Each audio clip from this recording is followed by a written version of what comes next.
Hi everyone, it's Dr. Mike here. Today we're diving into some crucial food safety tips from Dr. Darren Detweiler, a renowned food safety expert. With foodborne illnesses on the rise, it's more important than ever to be mindful of what we're consuming and how it's prepared. Dr. Detweiler has dedicated his career to understanding the intricacies of food safety, and he's shared some invaluable insights with me that I want to pass on to you. These are 6 things he would never do with his meals, and for good reason. First up, Dr. Detweiler avoids using third-party delivery apps like the plague. Now, I know what you're thinking. What's more convenient than ordering your favorite meal with a few taps on your phone? But here's the catch. The longer your food takes to arrive, the more it risks falling into what's known as the danger zone. S1, as Dr. Darren Detweiler. The danger zone is a temperature range between 41 to 135 degrees Fahrenheit, and trust me, you don't want your food hanging out there for too long. Why? Because that's the sweet spot where bacteria like to throw a party, multiplying rapidly and potentially turning your delicious meal into a recipe for disaster. Think about it. Your food is prepared in a restaurant kitchen, packaged up, handed off to a delivery driver, and then makes its way to your doorstep. That's a lot of time spent outside of temperature-controlled environments. Even if the restaurant takes every precaution, there's no guarantee that your food will stay out of the danger zone during its journey. And let's be honest, we've all been there eagerly tracking that little delivery icon on our phones, only to see it circling the block for what feels like an eternity. Every minute your food spends in that delivery bag is another opportunity for bacteria to multiply. Now, I'm not saying you should swear off delivery apps entirely, but it's crucial to be mindful of the risks involved. S1, as Dr. Darren Detweiler. If you're ordering something that's particularly susceptible to bacterial growth, like meat, poultry, or seafood, it might be safer to opt for pickup or dine-in options. And if you do choose delivery, try to order from restaurants that are closer to your location to minimize transit time. Alright folks, this next tip might seem a bit out there, but hear me out. Dr. Detweiler has a strict no oysters, hollandaise, or fish on Mondays rule. Now, before you dismiss this as just another food quirk, let's break down the reasoning behind it. S1, as Dr. Darren Detweiler. Starting with oysters, these delectable bivalves, while delicious, are unfortunately notorious for being a potential source of foodborne illness. Oysters are filter feeders, which means they draw in water to extract nutrients. While this might sound harmless, it also means they can accumulate bacteria and viruses present in the water. Now, if those oysters aren't harvested from clean waters or handled properly, you're basically playing a game of Russian roulette with your digestive system.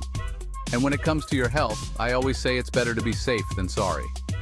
Moving on to hollandaise sauce, that creamy, buttery delight that often graces Eggs Benedict. While undeniably delicious, hollandaise sauce can be a bit of a food safety minefield. S1, as Dr. Darren Detweiler. Why? Because it's made with raw egg yolks, which can harbor salmonella. Salmonella is a type of bacteria that can cause food poisoning, leading to symptoms like fever, diarrhea, and abdominal cramps. And trust me, those are not the kind of Monday blues you want to be dealing with. Finally, let's talk about fish. While fresh fish is a nutritious and delicious part of a healthy diet, it's also highly perishable. Fish that isn't handled properly or stored at the correct temperature can quickly become a breeding ground for bacteria. S1, as Dr. Darren Detweiler. Now, the reason I avoid fish on Mondays is that it might not be as fresh as it should be. Fish deliveries to restaurants often happen on Thursdays or Fridays, meaning that fish served on Monday might be pushing its shelf life. Next up, Dr. Detweiler steers clear of salad bars and buffets. Now, I know this might be a tough one for some of you. After all, who doesn't love the seemingly endless options and the freedom to pile their plate high with their favorites? But here's the thing. Salad bars and buffets, while tempting, can be a breeding ground for bacteria. S1, as Dr. Darren Detweiler. Think about it. Multiple people hovering over the food, touching utensils, sneezing, coughing. It's a recipe for cross-contamination. Even if the restaurant has sneeze guards in place, there's no guarantee that everyone is following proper hygiene practices. And let's be honest, we've all seen that person who uses their hands instead of the tongs, or worse, double dips. Double. Another concern with salad bars and buffets is temperature control. Cold foods need to be kept at 41 degrees Fahrenheit or below to prevent bacterial growth, while hot foods need to be kept at 135 degrees Fahrenheit or above. Maintaining these temperatures consistently can be a challenge, especially when you have a large volume of food on display. And let's not forget about the potential for food to sit out for extended periods, especially during off-peak hours. The longer food sits out at room temperature, the more opportunity there is for bacteria to multiply.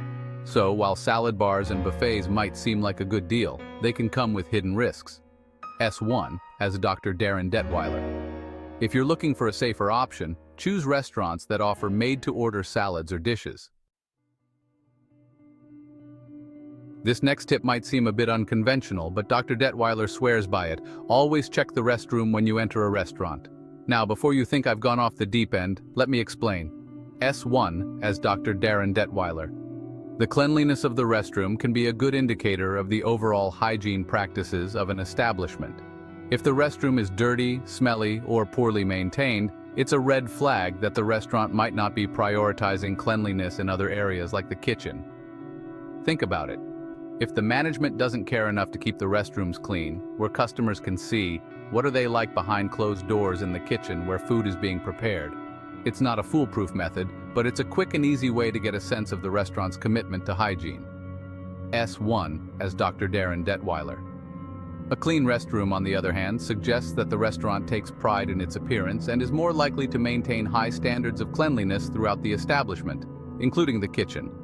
It shows that they pay attention to detail and care about the health and well-being of their customers. Of course, a clean restroom doesn't guarantee that the food will be safe, but it can give you some peace of mind.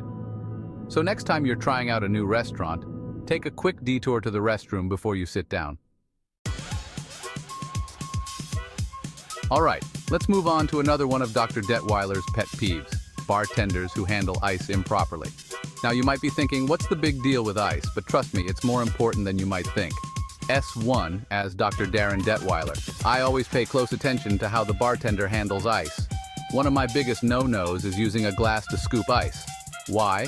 Because using a glass to scoop ice can introduce bacteria and even broken glass into your drink. Think about it.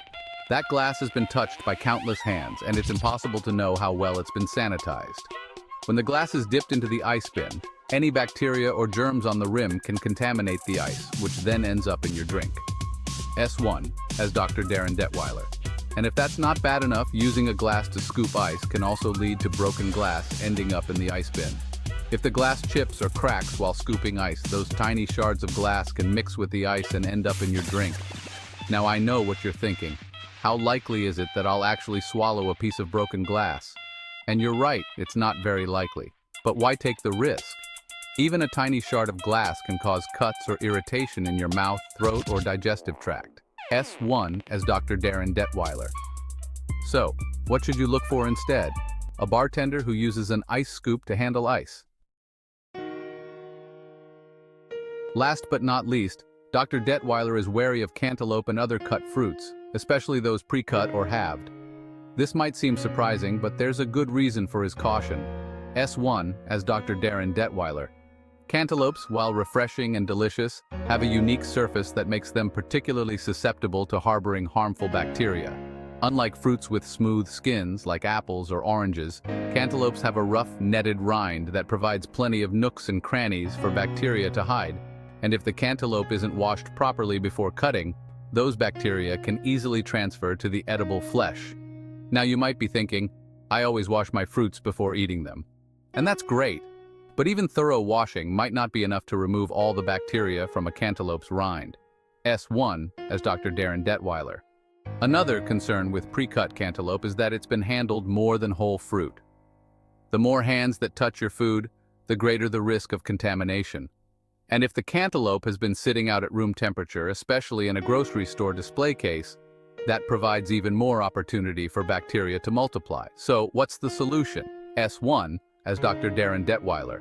I recommend avoiding pre-cut or halved cantaloupe altogether. Thanks for watching. Remember, these tips can help you stay safe and healthy. Food safety is something we should all be mindful of, and by incorporating these simple precautions into your routine, you can significantly reduce your risk of foodborne illness.